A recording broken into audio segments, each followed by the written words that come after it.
माझे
आता हे आपल्याला पार्सल आलंय, तर हे काय आहे ते पहिलं बघूयात। आता मी फोडतीये।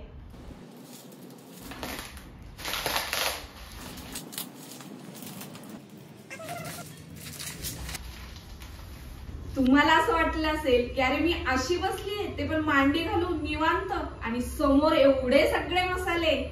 हो, मी हे भोज मसाल्यांचे मसाले ऑर्डर केलेत, पण एवढे मसाले, त्याच्यातले काही मसाले असे आहेत की ते मला माहित पण नाहीयेत, पण मी एवढी एक्साइटेड आहे यांचे मसाले वापरायला, म्हणजे भोज मसाले हो।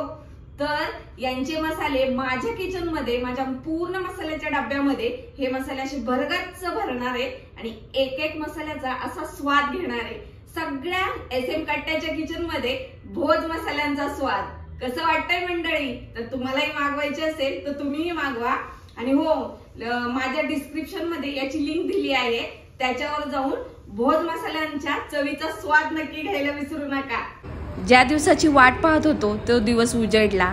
असा सुंदर सकाळ ती अयोध्यामध्ये रामांच्या मूर्तीची प्राणप्रतिष्ठा होणार होती।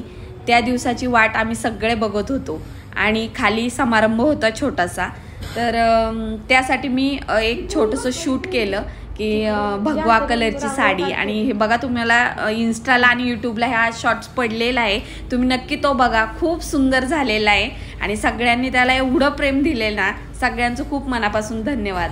आणि मी जी रांगोळी काढते ती फक्त थोडीशी दरवाजात रोज काढते म्हणून, नाहीतर मला खरंच रांगोळी येत नाही, इथं सगळं क्लिअर करते त्या बाबतीत। पण खाली जेव्हा आम्ही संध्याकाळची रांगोळी काढली त्या दिवसासाठी, तर तिथं जी रांगोळी काढलेली होती ती माझ्या डोळ्यात एवढी भरली होती ना, माहित नाही का, असं वाटलं की बसले ना मी ही रांगोळी शूट करायला, त्यावेळेस पटापट मला तो धनुष्यबाण आणि जय श्रीराम हे शब्द अगदी माझ्या हातवळणीच आले आणि फटाफट रांगोळी तयार झाली। त्यानंतर साक्षीचं माझं शूट कसं करायचं ते ठरलं। आणि हो, सगळ्यात काय गंमत झाली ते सांगते। ज्यावेळेस मी ती नथ घालायला घेतली ना, ती नथीचा तर एवढा मोठा तमाशा झाला की शेवटी ती नथ तुटली आणि त्यानंतर रेसिपी शूट करायला घेतली। म्हणजे माझ्याकडं आपलं लाल भोपळ्याचं जे घाऱ्याचं पीठ होतं त्याच्या मस्त कापण्या पाडल्या मी। त्या कापण्या पाडत होते ना मंडळी, तेव्हा मला माझ्या आईची आठवण झाली। ती अशीच छान कापण्या करून आम्हाला गरमागरम दुधाबरोबर द्यायची आणि त्या दिवसासाठी मी खास हा मेनू बनवला होता आणि मस्तपैकी हा मेनू पण तयार झाला। आम्ही नैवेद्य वगैरे दाखवला आणि त्याचा स्वाद घेत होते ना, खरंच खूप मस्त वाटलं।